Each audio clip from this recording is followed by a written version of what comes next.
ವೀಕ್ಷಕರಿಗೆಲ್ಲ ನಮಸ್ಕಾರ. Welcome to my YouTube channel. Lakshmi Nivasa ಧಾರಾವಾಹಿಯ ವೀಕ್ಷಕರಿಗೆ ಹಾಗೂ ಅಭಿಮಾನಿಗಳಿಗೆ ನಿಜವಾಗ್ಲೂ ಶಾಕಿಂಗ್ ಅಂತಾನೆ ಹೇಳ್ಬೋದು. ಯಾಕಂದ್ರೆ ಲಕ್ಷ್ಮೀ ನಿವಾಸ ಧಾರಾವಾಹಿಯಲ್ಲಿ ಮತ್ತೊಬ್ಬ ನಟಿಯ ಪಾತ್ರ ಅಂತ್ಯವಾಗ್ತಾ ಇದೆ.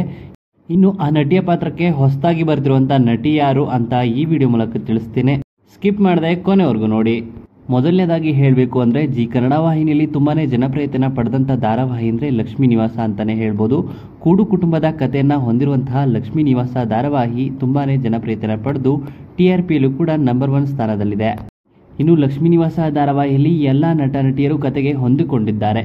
ಇನ್ನು ಎಲ್ಲಾ ನಟ ನಟಿಯರು ತಮ್ಮ ತಮ್ಮ ಪಾತ್ರಕ್ಕೆ ಜೀವವನ್ನ ತುಂಬಿದ್ದಾರೆ.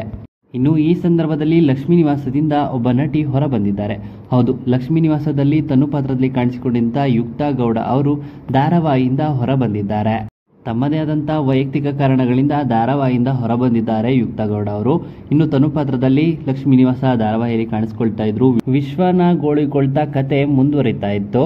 ಇದೀಗ ಲಕ್ಷ್ಮೀ ನಿವಾಸ ಧಾರಾವಾಹಿಯಲ್ಲಿ ತನು ಪಾತ್ರ ಬದಲಾಗಿದೆ.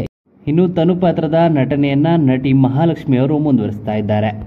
ಹಾಗಾದ್ರೆ ಈ ನಟಿ ಮಹಾಲಕ್ಷ್ಮಿ ಯಾರು ಅಂತ ಕೇಳೋದಾದ್ರೆ, ಲಕ್ಷ್ಮೀ ನಿವಾಸ ಧಾರಾವಾಹಿಯಲ್ಲಿ ಸಿದ್ದೇಗೌಡರ ಪಾತ್ರವನ್ನ ನಿರ್ವಹಿಸುತ್ತಿರುವಂತಹ ಧನಂಜಯ್ ಅವರ ತಂಗಿಯೇ ಮಹಾಲಕ್ಷ್ಮಿ ಅಂತಾನೆ ಹೇಳ್ಬೋದು. ಸಿದ್ದೇಗೌಡರ ಸ್ವಂತ ತಂಗಿಯೇ ಈಗ ಲಕ್ಷ್ಮೀ ನಿವಾಸ ಧಾರಾವಾಹಿಯಲ್ಲಿ ತನು ಪಾತ್ರದಲ್ಲಿ ಕಾಣಿಸಿಕೊಳ್ಳಲಿದ್ದಾರೆ. ಇನ್ನು ಅಚ್ಚರಿ ಏನು ಅಂದ್ರೆ, ಸಿದ್ದೇಗೌಡರ ತಾಯಿ ಕೂಡ ಲಕ್ಷ್ಮೀ ನಿವಾಸ ಧಾರಾವಾಹಿಯಲ್ಲಿ ಕಾಣಿಸಿಕೊಳ್ತಾ ಇದ್ದಾರೆ. ಇದನ್ನ ನೋಡಿದಂತ ಫ್ಯಾನ್ಸ್ ಎಲ್ಲರೂ ಕೂಡ ಖುಷಿಯಾಗಿದ್ದಾರೆ. ಯಾಕಪ್ಪ ಅಂತ ಕೇಳೋದಾದ್ರೆ, ಅಮ್ಮ ಮಗ ಮಗಳು 3 ಜನ ಕೂಡ ಒಂದೇ ಸೀರಿಯಲ್ ಅಲ್ಲಿ ಕಾಣಿಸ್ಕೊಳ್ತಾ ಇರೋದು ತುಂಬಾನೇ ವಿಶೇಷ ಅಂತಾನೆ ಹೇಳ್ಬೋದು. ಈ ಕಾರಣದಿಂದಾಗಿ ಅಭಿಮಾನಿಗಳು ಕೂಡ ಖುಷಿಯಾಗಿದ್ದಾರೆ. ಇನ್ನು ಈ ವಿಡಿಯೋ ನಿಮ್ಗೆ ಇಷ್ಟ ಆಯಿತು ಅಂದರೆ ವಿಡಿಯೋಗೆ ಲೈಕ್ ಮಾಡಿ. ಇದೇ ರೀತಿಯ ಇನ್ನಷ್ಟು ಹೆಚ್ಚಿನ ವಿಡಿಯೋಗಳಿಗಾಗಿ ನಮ್ಮ ಚಾನಲ್ಗೆ ಸಬ್ಸ್ಕ್ರೈಬ್ ಮಾಡಿ.